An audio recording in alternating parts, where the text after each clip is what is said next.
Livia, Juela, Edisa dhe Egi, të cilat kam pasur mundësi të bisedoj gjatë qëndrimit tuaj brenda, pasi ato kanë dalë në shtëpi, kanë shprehur fjalët më të mira për ty, kështu që nuk e di pse ndodhte që kushdo që hynte brenda dhe po themi kishte një tjetër imagjinat për mua, se kishe parë nga jashtë, kur hynte brenda, hynte me ident musulmonte. Dhe pastaj nuk e di pse u rrjeshtonte ekran meje, edhe më thoshin, "Ore, nuk të sulmojmë dot, ky njeri që jeti këtu, se po i kuptojmë gjërat ndryshe." Me këtë ka ndodhur edhe me Markon për shkakun. Marko ma ka thënë tekstualisht, "Unë kam hyrë këtu brenda Allah me qëllimin se kam parë jashtë nga gjërat që kanë ndodhur." Do të sulmoj. Do të sulmoj dhe do të kap ato gjërat që më duken mua keq. Ore, nuk e bëj dot, më thoshte mua, se je më i mirë sa duhet.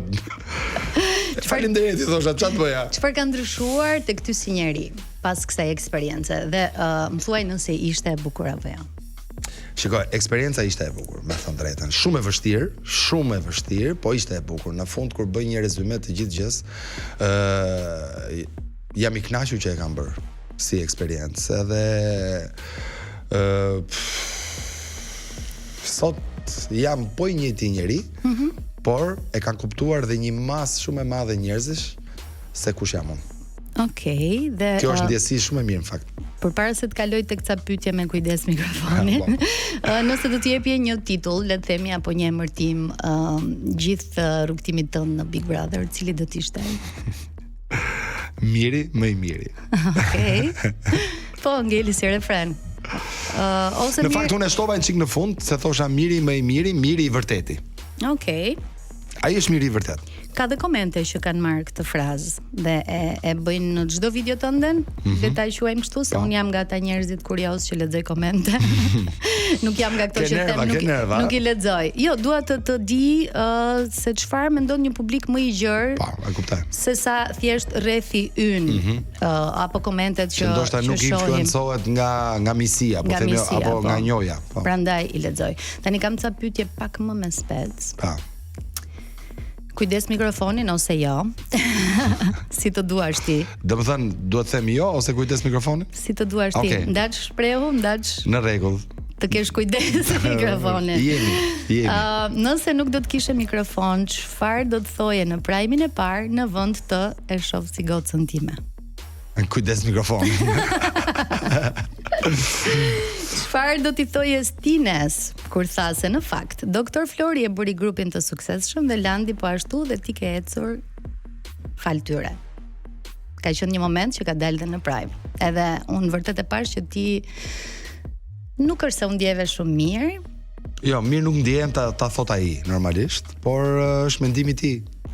Po në fakt, edhe në situatat e tjera, të kam mbrojtur, e ke mbrojtur. Në ca momente u duk sikur do ishit ju të dy përballë gjithë shtëpisë. Pastaj se çfarë ndodhi? Në fakt, unë doja që të ishim ne të dy kundra gjithë shtëpisë. Ne do kishim qenë ndyshe shumë e fortë. I ke raportet okay tani mes tyre? Patjetër. Edhe ai kur ka dalë tha mirin e kam. E kam shok edhe besoj që çdo Gicmici vogël kam betur. Ato janë të lëna atje tek ajo shtëpi, unë kam raporte shumë të mira, sidomos me Stinën. Çfarë do doje të thoje realisht pas kutisë së Pandorës, me që nuk lejohet të tregoje? Njeri kujdes mikrofonin, mund ta thuash, domethënë. Nëse do të lejojë ta thoje, se ty të thaj që nuk mund ta tregosh. Nëse do më lejohet ta tregoja, do tregoja atë që ndodhi. Do ta thoje? Do ta thoja patjetër. Okej. Edhe nëse do të thoshin mirë kujdes mikrofonin. Po, nëse do më lejoj, nuk do më thonin kujdes mikrofonin. Çfarë doje ta pyesje Landin kur hyri në shtëpi? Për çfarë do ta pyesje? Do ta pyesja se si jam unë realisht jashtë, se ai nuk më gënjen. Okej. Dhe nga zëri, miri. Kujdes mikrofonin. Çfarë do t'i thojë Rogertit pasi u kthye si finalisti i 4 në shtëpi pas reagimit që bëri me ty? Faktikisht atë që i thash. nuk ka kujdes mikrofonin fare. Okej. Ato që i thash.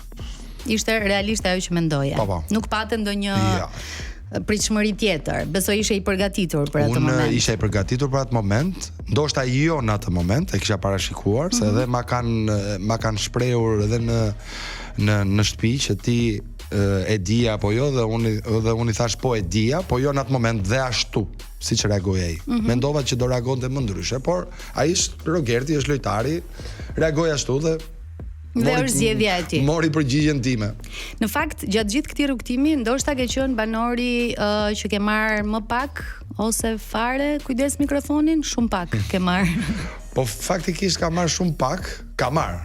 Ke marr. Edhe unë, si gjithë tjerë, sepse aty del nga vetja dhe në momente shumë të forta debatesh më shumë.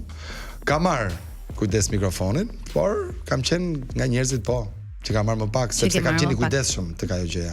E dija që kur thoja diçka, e dija që do të vinte kujdes mikrofonin. Pra nuk është se e kam bër pa vetdije atë gjën që kam bër. Që je treguar i kujdesshëm, nuk e doje këtë. Nuk e doja atë kujdes mikrofonin, por në momentet e caktuara e dija që do vinte kujdes mikrofonin, se e thoja. Kujdes mikrofon. E vazhdoje fjalin. Vazhdonte. Duke qenë se jemi drejt fundit, edhe unë shijova shumë këtë bisedë, ashtu siç shijova edhe intervistën që bëm brenda shtëpisë bashk, edhe kam shumë dëshirë që në intervista me njerëz të cilët e ndjej me energji që po e përjetojnë mirë këtë situatën këtu dhe energjinë që kanë Top Albania Radio, shkon minutazhi si pa e kuptuar. Ikën, sa shpejt ikën. Ikën i gjithë minutazhi. To bisedat me ty janë gjithmonë kështu soft, but, ti je rehat, ti ndjesh. E shtrojmë. Po, ti ndjesh se do dhe i gotë verë, tani hajde bëjmë muhabet gjithë natën. Se kemi problem fare, ta jep të ndjesi ti. Nuk kam çfarë të bëj. Faleminderit shumë. Unë e vlerësoj shumë edhe faktin që jo më kohë të lash për në fund këtë pjesën e kujdes mikrofonin, sepse ke qenë shumë i kujdesshëm, Miri, edhe ke qenë shpeshherë shumë respektues ndaj figurave femërore që kanë qenë aty, duke menduar edhe për familjar që janë jashtë, kështu që ndoshta ka qenë dhe një pikë shumë e fortë e jotja gjatë gjithë këtij rrugtimi. Unë mendoja faktikisht që është pikë shumë e fortë, por edhe këtë pikën e fortë edhe këtë ma sulmuan, se edhe këtë thonin që ti i manipulon, i ti i shfrytëzon dhe pastaj i hedh i nxjerr për jashtë. Faktikisht nuk ishte kështu, po kështu interpretohesh edhe unë thoja po jo. Tani do luhet çdo gur. Po mi jam dakord, në rregull, por nuk është kështu. Por dikë që ishte unë kujdesem që në prajmin e parë dhe deri në të fundit, sigurisht do kishte nga këto. I ka pranuar të gjitha. Tani jemi drejt fundit të kësaj interviste, projektet në vazhdim, Albani, Landi. I gjithë enturazhi im muzikor është në garë, kush të punoj më shumë, edhe unë patjetër, që karriera e Westside-it, këngët e reja, koncertet, eventet, projektet të jenë në vazhdim, sepse duhet t'i japim shumë gaz, sepse publiku pret shumë nga ne, dhe ne me dëshirën më të madhe duhet t'i japim publikut atë që meriton publiku. Besoj keni gati projektet e reja që do dalin shumë shpejt. Na duhet vetëm kohë. Duhet vetëm kohë. Do dita nuk duhet të jetë 24 orë. Okej, e keni në projektet tuaja në të ardhmen një koncert gjigant, ashtu sikur se artistë të ndryshëm të muzikës po e bëjnë këtë, ndoshta një jubile sa i përket grupit. Ne kemi lindur me këtë ëndrrën e të bërit një koncert shumë të madh, po kur të piqen kushtet e sakta, do ta bëjmë se s'bën, sepse është një gjë që publiku e meriton këtë koncertin jubile. Kështu që me këtë premtim të Mirit ne mbyllim për sot. Faleminderit shumë që na ndoqët, faleminderit shumë Miri. Faleminderit ty. Shumë suksese. Shumë faleminderit. Je shumë e mirë, nuk e di pse dua që gjithmonë intervistën ta vazhdoj përjetësisht, sepse unë kaq i mirë sa jam treguar, unë këto gjëra dua. Dua të kem sërish, por kur të flasim për projektet e tjera muzikore.